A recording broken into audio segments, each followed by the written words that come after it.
விதை திருவிழா அப்படின்ற ஒரு பாடப்பகுதியை பார்த்தீங்கன்னா புல்லட் பாயிண்ட் மெத்தட்ல பார்க்க போறோம். ஓகேவா? டீம் ஏ டீம் பி நீங்க பிரிஞ்சிருக்கீங்க. நீங்க என்ன பண்ண போறீங்கன்னா நான் கொடுத்துருக்கக்கூடிய இந்த குறிப்புகளை வச்சு இந்த குறிப்புகளுக்குள்ள இருக்கக்கூடிய கருத்துக்களை நீங்க ஷேர் பண்ண போறீங்க. ரெடி ஆகிறீங்களா? புல்லட் பாயிண்ட் மெத்தட்ல ஃபர்ஸ்ட் பாயிண்ட் நான் சொல்ல போறேன்.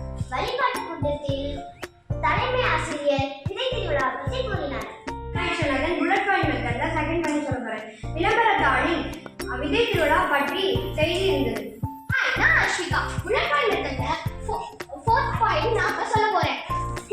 குதிரை வாலி, மாப்பிளை சம்பா, நாட்டுக்கம்பு, முந்திரி இதெல்லாம் வச்சிருந்தாங்க. நான் நிஜா. இப்போ நான் புல்லட் பாயிண்ட் மெத்தட்ல 5th பாயிண்ட் சொல்ல போறேன். ரசாயன விதைகள், ரசாயன பூச்சிக்கொல்லி மருந்துகள் பயன்படுத்துவதால் இயற்கை முறையில் வேளாண்மை செய்ய வேண்டும் என்று பாலிகாரத்தில் கூறுகிறது. நான் புல்லட் பாயிண்ட் மெத்தட்ல 6th பாயிண்ட் சொல்ல போறேன்.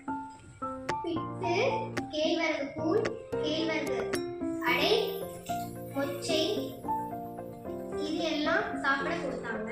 கிரேட் 5 சில்ட்ரன் நீங்க எல்லாருமே விதை திருவிழா அப்படின்ற பாடத்தோட கருத்துக்களை புல்லட் பாயிண்ட் மெத்தட்ல ரொம்ப அழகா தெளிவா விளக்கம் கொடுத்தீங்க.